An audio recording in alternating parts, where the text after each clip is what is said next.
ప్రియమైనటువంటి దేవుని పిల్లలారా, అందరికీ వందనములండి. ఈ రోజున ఆరాధన కార్యక్రమంలో మనం నేర్చుకునబోయే పాట ఏంటంటే, యెహోవా మీ పక్షమున యుద్ధం చేయును, మీరు ఊరకనే నిలిచి ఉండి చూడండి. మరొకసారి చెప్తున్నానండి. యెహోవా మీ పక్షమున యుద్ధం చేయును, మీరు ఊరకనే నిలిచి ఉండి చూడండి అనే పాఠాన్ని మనం నేర్చుకోకపోతున్నాం. కావున జాగ్రత్తగా విని మీరు నేర్చుకోవాలని మీకు ప్రేమతో మనవి చేస్తూ ఉన్నాను. ఏం పాట నేర్చుకొని పోతున్నాం ఒకసారి చెప్పండి అందరూ.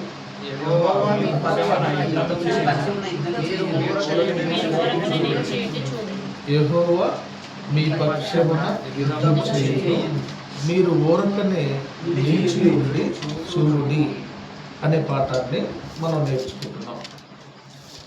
కావున జాగ్రత్తగా విని నేర్చుకోవాలని మరొకసారి మీకు జ్ఞాపకం చేస్తూ ఉన్నా. ఎక్కడుంది ఆ మాట అంటే, నిర్గమకాండము 14వ అధ్యాయము 14వ వచనంలో రాయబడినటువంటి మాటను తీసుకొని మనం నేర్చుకుంటున్నాం.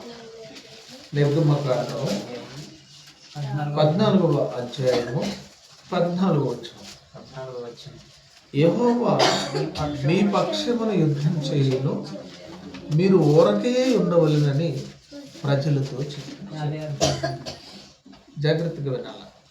ఎవరు మాట్లాడుతున్నారు ఈ మాట అంటే, మోషే గారు మాట్లాడుతున్నారు. ఇశ్రాయేలీయులతోటి మోషే గారు చెబుతున్న మాట ఏమని చెప్తున్నాడు? యెహోవా మీ పక్షమున యుద్ధం చేయును, మీరు ఊరకే ఉండవలెనని ప్రజలతో చెప్పారు. ఆ మాట తీసుకొని ఈరోజు మనం నేర్చుకోబోతున్నాం. ఏంటి? యెహోవా అంటే దేవుడు సర్వశక్తిమంతుడు. ఆయన ప్రజల పక్షాన నుండి యుద్ధం చేయటం ఏంటి? యుద్ధం చేయవలసినటువంటి ప్రజలు నిలిచి ఉండి చూడటం ఏంటి? ఊరకనే నిలిచి ఉండి చూడటం ఏంటి అనేది మన ముందున్నటువంటి పాఠం. దీని వెనక నేపథ్యము, ఈ పాఠం యొక్క వివరణ సంపూర్ణంగా మనం నేర్చుకోవాలి. ఎందుకంటే ఈరోజు జీవన విధానంలో పలు మార్పులు సంభవించినటువంటి ఆహార విషయాల్లోనూ, పనుల విషయంలోనూ, మరి పరిస్థితుల నేపథ్యంలోనూ, పరిచర్య విషయంలోనూ అనేక మార్పులు, ప్రతికూల పరిస్థితులు ఉన్నాయి, అనుకూల పరిస్థితులు లేవు. అందునిమిత్తము దేవునిపైన నమ్మకం మరింతగా మీకు పెరగటానికి, దేవునిపైన విశ్వాసం ఇంకా ఎక్కువ రగలటానికి మీకు ఈ పాఠాన్ని నేను మీకు నేర్పిస్తున్నాను. ఒకసారి ఈ చరిత్రను మనం చదివితే, ఈ ఇశ్రాయేలీలు ఐగుప్తు దేశానికి వెళ్ళారు. ఎక్కడికి వెళ్ళారంటే, నిర్గమకాండం 1వ అధ్యాయంలో చదివితే ఎంతమంది వెళ్ళారు, ఎవరెవరితో వెళ్ళారు, అక్కడికి వెళ్ళిన తర్వాత ఎన్ని సంవత్సరాలు ఉన్నారు, ఎంతమంది వీరు అయ్యారు అనేది మనకు ముందు తెలియాలి. నిర్గమకాండము 1వ అధ్యాయము, ఐగుప్తులోనికి యాకోబుతో వచ్చిన ఇశ్రాయేలీల పేర్లు ఏమనగా, రూబేను, సిమియోను, లేవి, యూదా, ఇస్మాకారు, జెబులూను, బెన్యామీను, ఇలా చెప్పుకుంటూ యాకోబు గర్భమున పుట్టిన వారందరూ 70 మంది. అప్పటికి యోసేపు ఐగుప్తులో ఉండెను. యోసేపును అతని అన్నదమ్ములందరూ ఆ తరము వారందరూ చనిపోయిరి. ఇశ్రాయేలు బహు సంతానము గలవారి అభివృద్ధి పొంది విస్తరించి అత్యధికముగా ప్రబలిరి. వారున్న ప్రదేశము వారితో నిండెను. కొద్ది మందిగా ఐగుప్తు దేశంలోకి వెళ్ళినటువంటి యాకోబు సంతానం దేవుని దీవెనలతోనే, దేవుని ఆశీర్వాదంతోనే ఎక్కువగా ప్రబలారు, ఎక్కువగా అత్యధికంగా ఆ దేశంలో ఉన్నారు. ఎంతమంది ఉన్నారంటే, ఎంతమంది జనులు ఐగుప్తు దేశంలో వీళ్ళు పెరిగారు అంటే, ఎంత బలిష్టంగా తయారయ్యారంటే, ఆ దేశపు రాజు వీరిని చూచి భయపడ్డాడు. ఆ దేశపు రాజు వీరిని చూచి భయపడేంతగా వీరు అభివృద్ధి చెందారు. ఒకసారి 8వ వచనం చూస్తే, అప్పుడు యోసేపును ఎరగని క్రొత్త రాజు ఐగుప్తుని ఏలనారంభించారు. అంటే యోసేపు ఉన్న కాలంలో ఉన్నటువంటి రాజు కాకుండా యోసేపుకు తెలియనటువంటి రాజు ఆరంభిస్తే, అతడు తన జనులతో ఎట్లన్నాడు. రాజు ఒక రోజు ఏమని మాట్లాడాడంటే, ఈ జనము మనకంటే విస్తారంగా బలిష్టంగా ఉన్నది. ఏ జనం? కొద్దిమందిగా వెళ్ళిన వాళ్ళ గురించి ఆ దేశపు రాజు సైతం మాట్లాడే మాటలు ఏమిటంటే, మనకంటే బలిష్టంగా ఉన్నది, వారు విస్తరింపకుండానట్లు మనము వారి ఎడల యుక్తిగా జరిగించుదుము రండి. లేని ఎడల యుద్ధం కలుగునప్పుడు కూడా మన శత్రువుతో చేరి మనకు విరోధంగా యుద్ధం చేసి ఈ దేశం నుండి వెళ్ళిపోదురేమో అని రాజుకేం వచ్చిందంటే, ఇంత బలిష్టంగా ఉంది ఈ జనం ఇశ్రాయేలీలు. ఒకవేళ రేపటి రోజున శత్రువులు ఎవరైనా మన దేశం మీదకి దండెత్తితే, వీళ్ళు వాళ్ళతో చేయి కలిపితే మనం ఓడిపోతాం కదా. అంటే ఓటింగ్ పర్సంటేజ్ ఈ లెక్కలో మనం తీసుకుంటే మెజారిటీ ఉంది, ఇశ్రాయేలీలు బలంగా ఉన్నారు వాళ్ళు అని మనకు అర్థమయ్యే భాషలో చెప్పుకోవచ్చు. అప్పుడు ఈ ఐగుప్తు రాజు ఏం చేశాడంటే, వీళ్ళ జనాభా నియంత్రించాలి, వీళ్ళని ఇబ్బంది పెట్టాలి, వీళ్ళని బాగా పని చేయించాలి, వీళ్ళని కఠినంగా ఇబ్బందులు పెట్టాలి, వీళ్ళని నాశనం చేయాలి అని ఒక ఆలోచన చేసినట్టుగా మనం చదివాము. అయితే వారిని ఎంతో బాధలు పెట్టి, ఎన్నో ఇబ్బందులు పెట్టి, వారి పిల్లలను చంపి మగపిల్లలు లేకుండా చేయటానికి చట్టం పుట్టించి ఇవన్నీ చేస్తే, అనొక రోజున ఒక కాలానికి వచ్చేసరికి దేవుడు మోషేను పుట్టించాడు. వారి మధ్యలో ఎవరిని పుట్టించాడంటే, నాయకుడైన మోషేను పుట్టించాడు ఇశ్రాయేలీలో. అయితే మోషే వచ్చి వాళ్ళని చూసినప్పుడు చూడండి ఒకసారి 11వ వచనం, ఆ దినములలో మోషే పెద్దవాడై తన జనుల యొద్దకు పోయి వారి భారములు చూచాడు. ఇంత భారాలు, ఇంత బరువులు, ఎన్ని ఇబ్బందులు ఇశ్రాయేలీలు పడుతుంటే, మోషే పెద్దవాడై పుట్టి పెరిగి పెద్దవాడైపోయి వాళ్ళని చూసి వారి భారములు చూసి ఆశ్చర్యపోయాడంట. ఏమిటి ఇన్ని బాధలా ఇశ్రాయేలీలకి ఐగుప్తు దేశంలో, ఇన్ని ఇబ్బందులా వీరికి అని ఆయన బాధపడి తిరుగుబాటు చేయటం ప్రారంభించాడు. ఒక ఐగుప్తుని కొట్టి చంపాడు. ఆ తర్వాత ఆయనకు ప్రభు అయిన దేవుడు బాధ్యతలను అప్పచెప్పాడు. ఈ జనాంగం యొక్క బాధ్యతలు, వీరు నడిపించే బాధ్యతలు, వీరిని రాజు దగ్గరికి వెళ్ళి ఈ జనాంగాన్ని విడిపించే బాధ్యతలను మోసేకు అప్పచెప్పాడు దేవుడు. మోసేకు అప్పచెప్పి మోసేకు ఈ బాధ్యతలను ఇచ్చి మాట్లాడినప్పుడు, చూచినప్పుడు, మనం చదువుతున్నప్పుడు ఆశ్చర్యం అవుతుందంటే దేవుని పిల్లలు. ఒకసారి మనము చూస్తే, ఒకసారి మనం చదివితే ఎంత ఆశ్చర్యం అవుతుందంటే మనకి, ఒకసారి చూడండి. మోసేను ఫరో రాజు దగ్గరికి దేవుడు పంపించి తెగుళ్ళన్ని రప్పించి ఎన్ని ఇబ్బందులు పెట్టిన వాళ్ళనే తిరిగి పంపించేటట్లుగా వాతావరణ పరిస్థితులు దేవుడు తీసుకొచ్చినప్పుడు, ఈ ఐగుప్తు దేశంలో ఉన్న వాళ్ళు మొత్తం చివరికి ఏ స్థితికి వచ్చారంటే, వెండి బంగారము ఇచ్చి పొమ్మన్నారు. మీరు మా దేశంలో ఉంటే మీ దేవుడు మమ్మల్ని ఇబ్బంది పెడుతున్నారు, మీరు వెళ్ళాలంటే మేము ఆపుతున్నాం కదా, కాబట్టి మీ వలన మాకు ఇబ్బందులు వస్తున్నాయి, కాబట్టి మీరేం చేయాలనంటే ఏం చెప్తూ చివరి దశలో మాట్లాడుతూ నిర్గమకాండం 35వ అధ్యాయంలో, ఇశ్రాయేలీయులు మోషే మాట చొప్పున చేసి ఐగుప్తీయుల యొద్ద వెండి నగలను, బంగారు నగలను, వస్త్రములను అడిగి తీసుకున్నది. యెహోవా ప్రజల ఎడల ఐగుప్తీయుల కటాక్షము కలగజేసిన గనుక వారు వారికి కావలసిన వాటిని ఇచ్చిరి, అట్లు వారు ఐగుప్తీయులను దోచుకునేది. ఇట్లా వెండి బంగారం ఇవన్నీ తీసుకొని రామశేసు నుండి ఇశ్రాయేలీయులు బయలుదేరారు. ఎంతమంది తెలుసా? ఎంతమంది బయలుదేరారో తెలుసా? ఎంతమంది బయలుదేరి ఎన్ని సంవత్సరాలు అక్కడ ఉన్నారో తెలుసా? ఇశ్రాయేలీలు అంటే వాళ్ళు ఎంతమంది ఎన్ని సంవత్సరాలు నివసించారంటే వాళ్ళు 40 వచనంలో చూస్తూ, ఇశ్రాయేలీలు ఐగుప్తులో నివసించిన కాలము 430 సంవత్సరాలు. నిర్గమాకాండం 12వ అధ్యాయము, క్షమించండి, నిర్గమాకాండం 12వ అధ్యాయము 40 వచనంలో నాన్న ఒకసారి చూస్తే మీరు, ఇశ్రాయేలీలు ఐగుప్తులో నివసించిన కాలము 430 సంవత్సరాలు. యాకోబు సంతానంగా ఐగుప్తు దేశంలోకి ఇశ్రాయేలీలు ప్రవేశించి ఎన్ని సంవత్సరాలు ఉన్నారు తెలిసి? ఎన్ని సంవత్సరాలు ఉన్నారు వాళ్ళు? 430 ఏండ్లు వారు ఆ దేశంలో నివసించినట్లుగా మనము చదువుతూ ఉన్నాం.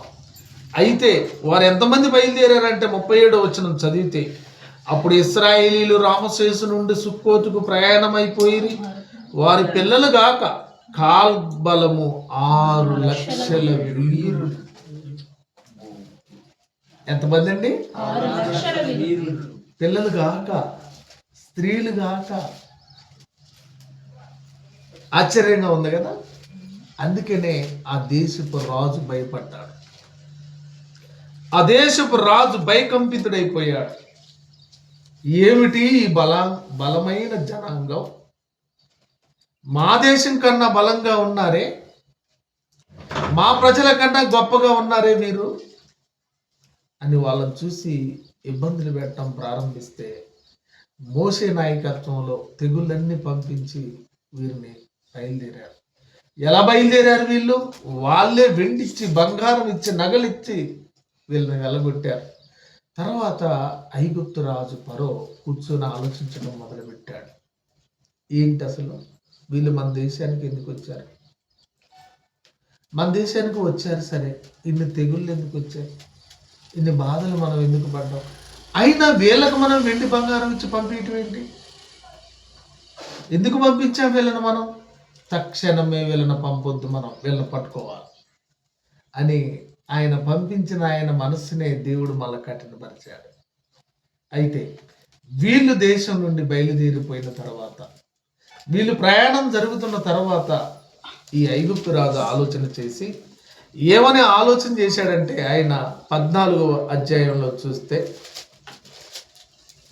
4వ వచనంలో, అయితే నేను ఫరో హృదయమును కఠినపరిచెదను, అతడు వారిని తరమగా నేను ఫరో వలన అతని సమస్త సేనల వలన మహిమ తెచ్చుకుందరు, నేను యెహోవానని ఐగుప్తీయులందరూ తెలుసుకుందరనను.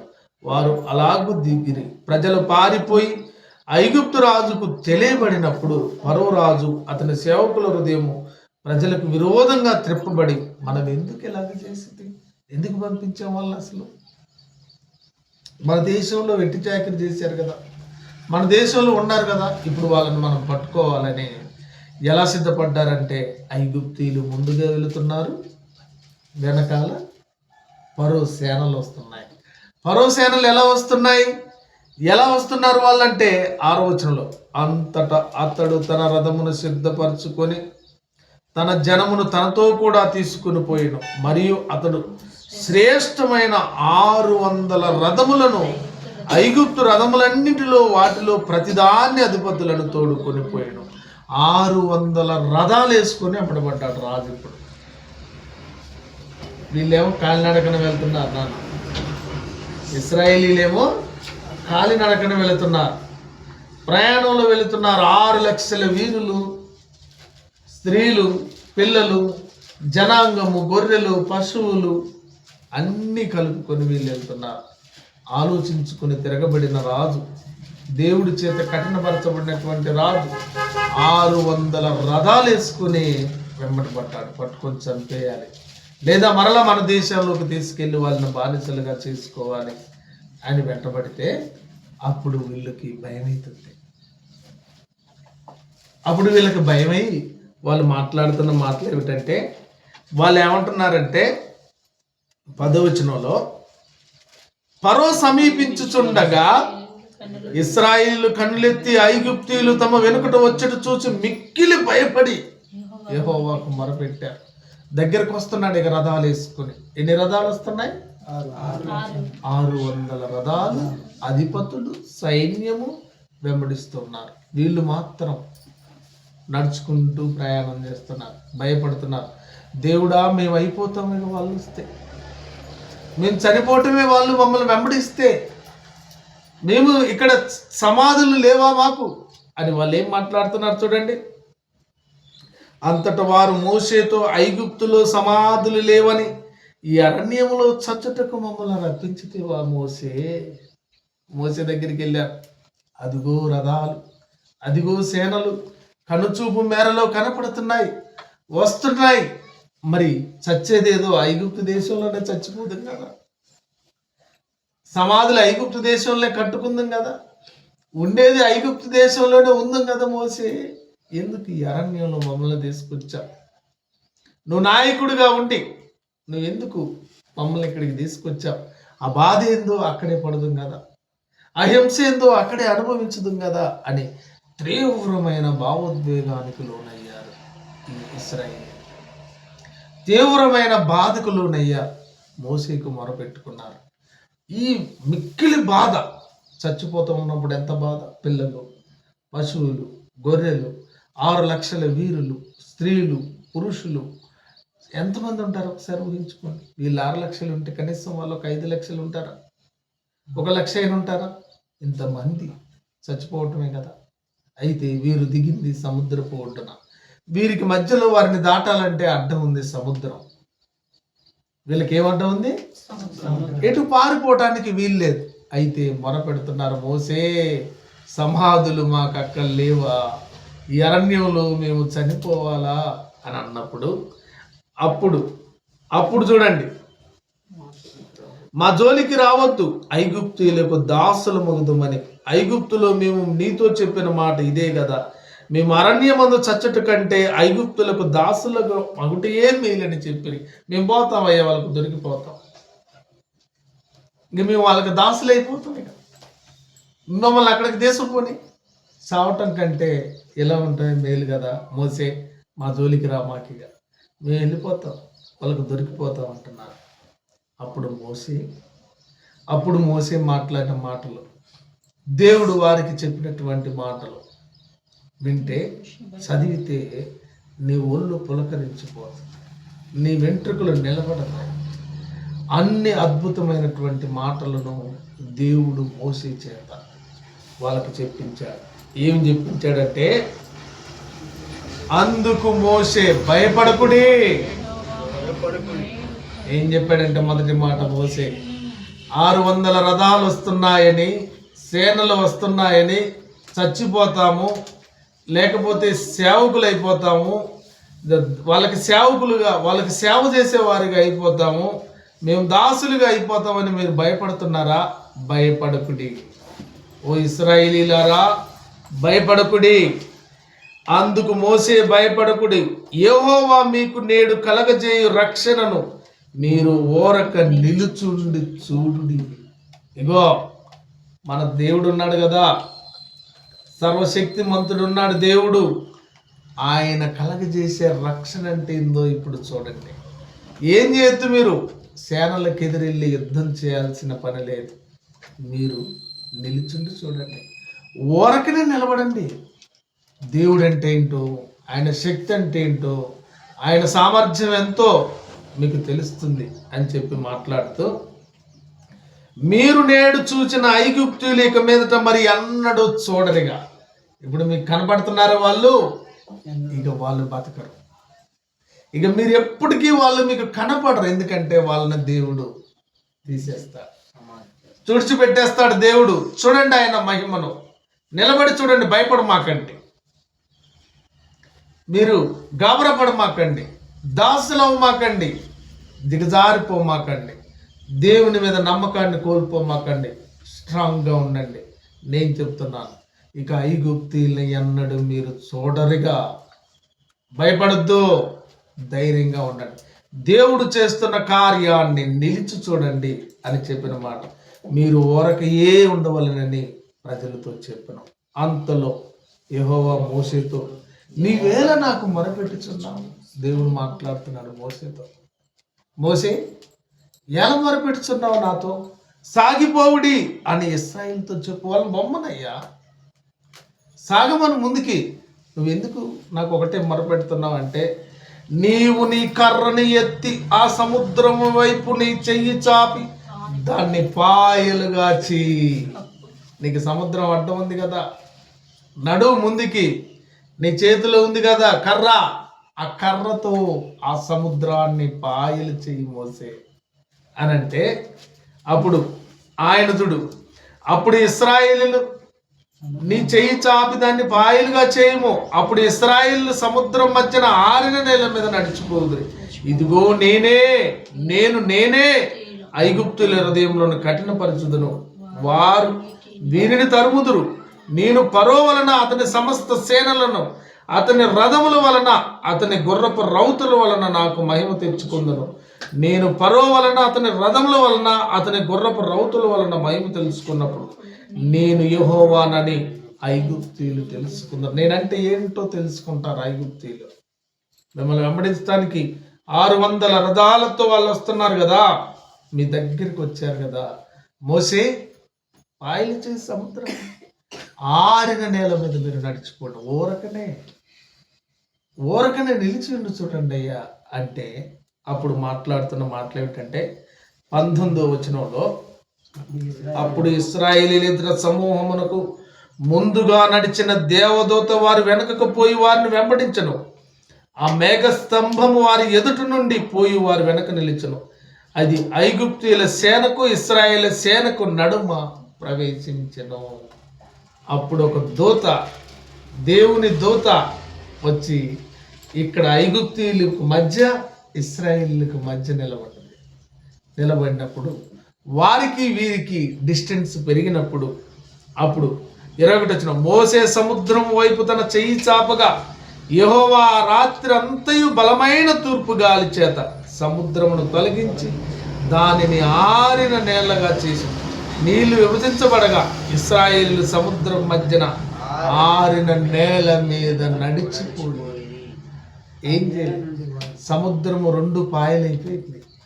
వీళ్ళు నడుచుకుంటూ నిదానంగా సముద్రంలో నుంచి వెళ్ళిపోయారు. ఎంతసేపు ఆ సముద్రం ఆగిందంటే, ఎంతసేపు 2 వైపులా గోడలాగా ఆగిపోయిందంటే, ఈ ఇశ్రాయేలు లక్షల మంది దాటేదాకా సముద్రము 2 పాయలుగా మారిపోయింది, ఆరిన నేలగా మారిపోయింది. చూడండి 22 వచనం, నీళ్లు విభజించబడగా ఇశ్రాయేలు సముద్రం మధ్యన ఆరిన నేల మీద నడిచిపోయి ఆ నీళ్లు వారి కుడి ఎడమ ప్రక్కలన వారికి గోడ వలె ఉండెను. ఐగుప్తీయులు ఫరో గుర్రముల రథములు రౌతులను వారి తరిమి సముద్రం మధ్యన చేరిరి. అయితే వేకువజామున యెహోవా ఆ అగ్ని మేఘమయమైన స్తంభం నుండి ఐగుప్తుల దండు వైపు చూసి ఐగుప్తుల దండును కలవరపరిచి వారి రథ చక్రములు ఊడిపడినట్లు చేయగా బహు కష్టంతో తోలారు. వాళ్ళ రథాల చక్రాలన్నీ ఊడిపోయాయి, ఎంతో కష్టంతో తోలుతున్నారు రథాలు. అప్పుడు ఐగుప్తులు ఇశ్రాయేలు ఎదుటి నుండి పారిపోతూ, రండి, యెహోవా వారి పక్షమున మనతో యుద్ధం చేయుచున్నాడని చెప్పుకునేది. ఏం చెప్పుకుంటున్నారంటే ఐగుప్తీయులు, మనం పారిపోతారండి, ముందు వాళ్ళ దేవుడు మనతో యుద్ధం చేస్తున్నాడు. ఎవరు చేస్తున్నారు యుద్ధం? వాళ్ళు కాదు చేసేది యుద్ధం, వాళ్ళ దేవుడు మనతో యుద్ధం చేస్తాడు. అంటే సముద్రం 2 గోడలుగా నిలిచిపోయింది, ఆరిన నేల మీద వాళ్ళు నడిచిపోతున్నారు. వీళ్ళ రథాల చక్రాలన్నీ ఊడిపోతున్నాయి, కష్టంతో వాళ్ళ రథాలను తోలుతూ ఉన్నారు. వాళ్ళు మాట్లాడుకుంటూ మాట్లాడేటంటే, మనం కాదు యుద్ధం చేసి, వాళ్ళ దేవుడు మనతో యుద్ధం చేస్తున్నాడు, మనం తట్టుకోలేము, మనం పారిపోదాం రండి అంటే. అంతలో యెహోవా మోషేతో, ఐగుప్తుల మీదికి వారి రథం మీదికి రౌతుల మీదికి నీళ్లు తిరుగు వచ్చినట్లు సముద్రం మీద నీ చెయ్యి చాపమనెను. మోసే సముద్రం మీద తన చెయ్యి చాపగా పొద్దు పొడిచినప్పుడు సముద్రం అధిక బలముతో తిరిగి పొర్లెను గనక ఐగుప్తీయులు అది చూచి వెనుకకు పారిపోయి, అప్పుడు యెహోవా సముద్రం మధ్యన ఐగుప్తీయులను నాశనం చేసి దాటగానే సముద్రం, మోసే నువ్వు చెయ్యి సముద్రం వైపు మరలా చూపు. సముద్రం మధ్యలో ఉన్నారు కదా వాళ్ళందరూ, కొంతమంది పారిపోయారు, కొంతమంది చచ్చిపోయారు. అప్పుడు మోసే మాట్లాడిన మాట ఇదే, మీరు ఊరకనే నిలిచి ఉండి చూడండి. దేవుని మహిమను మీరు ఊరకనే నిలిచి ఉండండి, చూడండి. చచ్చిపోతారా? దాసులుగా మిగిలిపోతారా? బానిసలుగా మారిపోతారా? వద్దు.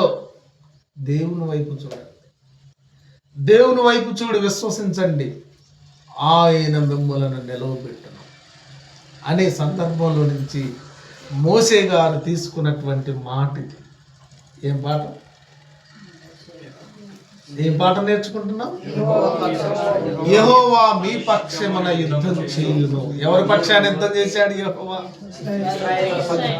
ఇశ్రాయేలు పక్షమున ఉండి ఎవరితో యుద్ధం చేశాడు? ఐగుప్తీయులతో యుద్ధం చేశాడు.